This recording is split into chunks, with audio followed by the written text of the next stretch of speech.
Ang mabuting balita ng Panginoon ayon kay San Mateo. Huwag kayong mag-impok ng mga kayamanan dito sa lupa. Dito'y may naninirang insekto at kalawang, at may nakakapasok na magnanakaw. Sa halip mag-impok kayo ng kayamanan sa langit. Do'y walang naninirang insekto at kalawang, at walang nakakapasok na magnanakaw. Sapagkat kung saan naroroon ang iyong kayamanan, naroroon din ang iyong puso. Ang mata, ang ilaw ng katawan. Kung malinaw ang iyong paningin, mapupuno ng liwanag ang iyong buong katawan. Ngunit kung malabo ang iyong paningin, mapupuno ng kadiliman ang iyong buong katawan. At kung ang ilaw mo'y madilim, ikaw nga ay tunay na nasa kadiliman. Ang mabuting balita ng Panginoon. Sapagkat kung saan naroon ang iyong kayamanan, naroon din ang iyong puso. Pagpalang araw po sa inyong lahat. Welcome sa ating Gospel in a Nutshell. Mga kapatid, kapag tayo'y tinatanong, ano ang pinakamahalaga sa iyo? Madali tayong sumagot ng, ang pamilya ko, ang kalusugan ko, ang pananampalataya ko. Pero kung titingnan natin, ang ating mga oras, yung ating lakas, at yung iniisip natin araw-araw, makikita natin kung ano talaga ang kayamanang pinapahalagahan natin. Sabi ni Jesus, huwag kayong mag-impok ng kayamanan dito sa lupa, kundi sa langit. Ito ay hindi babala lamang laban sa kayamanan, kundi paalala na tingnan kung ano ang tunay na nagbibigay ng liwanag at halaga sa ating buhay. Kapag ang puso natin ay nakatuon lamang sa mga material na bagay, para tayong nagtatayo ng bahay sa buhangin. Hindi matibay, hindi matatag, hindi nagtatagal. Sabi ng Ebanghelyo, dito sa lupa ang kayamanan ay sinisira ng kalawang at nabubulok, ninanakaw ng magnanakaw. Ang pera ay nawawala, ang ari-arian ay nasisira, ang ganda'y kumukupas, ang lakas ay nauubos. Pero kung ang buhay natin ay umiikot o iniikot natin sa mga bagay na ito, kasama nitong mawawala ang iyong kapayapaan kapag nawala rin ang mga iyon. Ang tunay na kayamanan ay yung hindi nasisira at hindi nananakaw. At ito yung pananampalataya, pag-ibig, paglilingkod, kabutihan, kababaang loob, pagtuturo ng kabutihan sa kapwa. Ito yung mga kayamanang hindi kakalawangin. Ito yung mga kayamanang umaabot hanggang sa langit. Sabi nga ni San Francisco ng Assisi, ang tunay na mayaman ay yaong marunong mamuhay na kontento at nagbibigay ng lahat para sa pag-ibig. Sabi ni Jesus, ang mata ay ilawan ng katawan.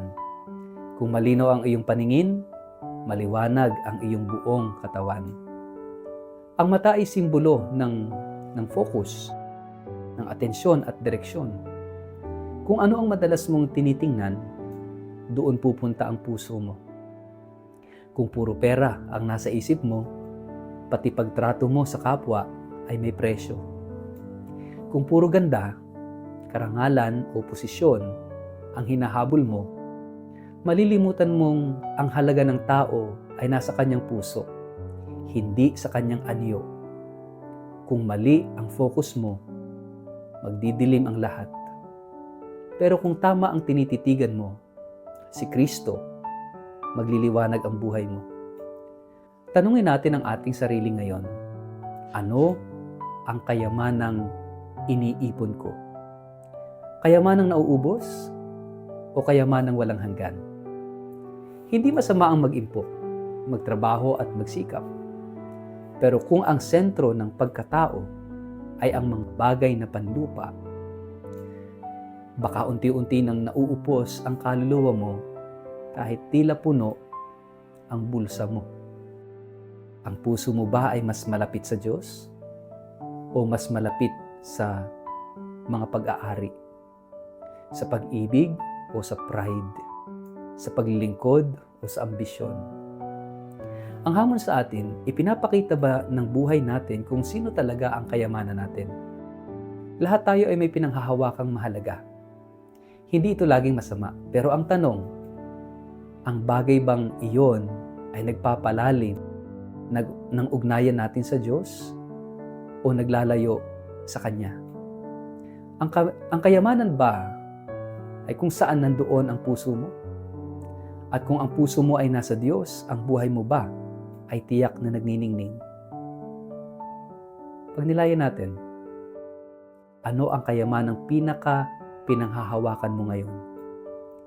Ito ba'y naglalapit sa iyo sa Diyos?